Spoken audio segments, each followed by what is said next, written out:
Hi అండి, నమస్తే. Welcome to Lavanya kitchen and ideas. మీ ఇంట్లో ఎవరైనా బీరకాయ కూర తిననోళ్ళు ఉన్నారా? అయితే ఇలా చేసి పెట్టండి. బీరకాయ కూర ఖచ్చితంగా తినేస్తారండి.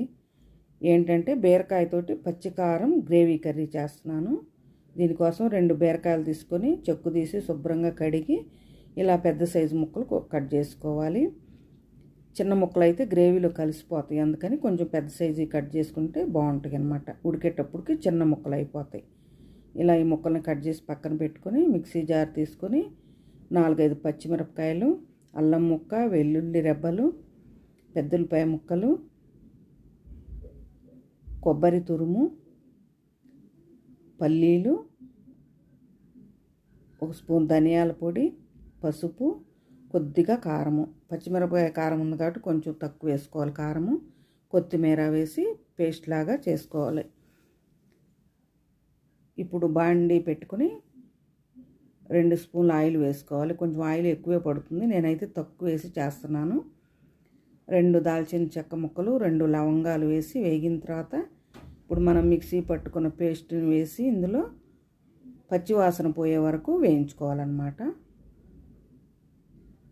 లో ఫ్లేమ్ మీద పెట్టుకుని మాడిపోకుండా, కొబ్బరి వేసాం కాబట్టి కొంచెం అడుగంటుతుంది, అడుగంటకుండా కలుపుకుంటూ వేయించుకోవాలి. ఇప్పుడు కరివేపాకు 4 రెమ్మలు వేసుకొని ఒక 2-3 నిమిషాల పాటు వేయించితే పచ్చివాసన పోతుందన్నమాట. చూడండి ఇలా అయిన తర్వాత ఇప్పుడు మనం కట్ చేసుకున్న బీరకాయ ముక్కలు వేసుకోవాలి. నేనైతే కొంచెం ఎక్కువ అవుతాయని ముక్కలు కొంచెం తీసానండి. ఇలా ముక్కలు వేసి కలుపుకొని నీళ్లు పోసుకొని లో ఫ్లేమ్ మీద ఉడికించుకోవాలి. సరిపడా నీళ్లు, గ్రేవీ కావాలంటే కొంచెం నీళ్లు ఎక్కువే పోసుకోవాలి.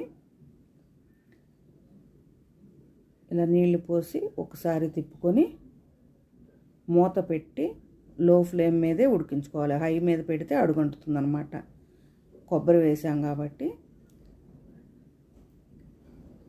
ఇలా ఒక 5 నిమిషాల పాటు మధ్య మధ్యలో తిప్పుకుంటూ కలుపుతూ ఉడికించుకోవాలి. ఇప్పుడు సగం ఉడికిన తర్వాత సాల్ట్ వేసుకోవాలి. ముందుగా వేసామంటే బీరకాయ ముక్కలు ఉడకవన్నమాట, అందుకని నేను ఎప్పుడైనా బీరకాయ కూరలో సగం ఉడికిన తర్వాతే వేస్తాను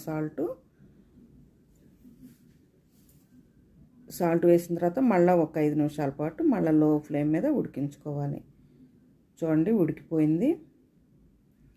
చాలా ఈజీ అండి చేసుకోవటం. రైస్లోకి బాగుంటుంది. రైస్లో కంటే కూడా చపాతీ, రోటీలోకి ఇంకా సూపర్ ఉంటుంది. దించి బౌల్లోకి తీసుకున్నాము. నేనైతే ఆయిల్ తక్కువ వేసి చేశానండి, మీకు ఇష్టమైతే కొంచెం ఆయిల్ వేసుకోవచ్చు.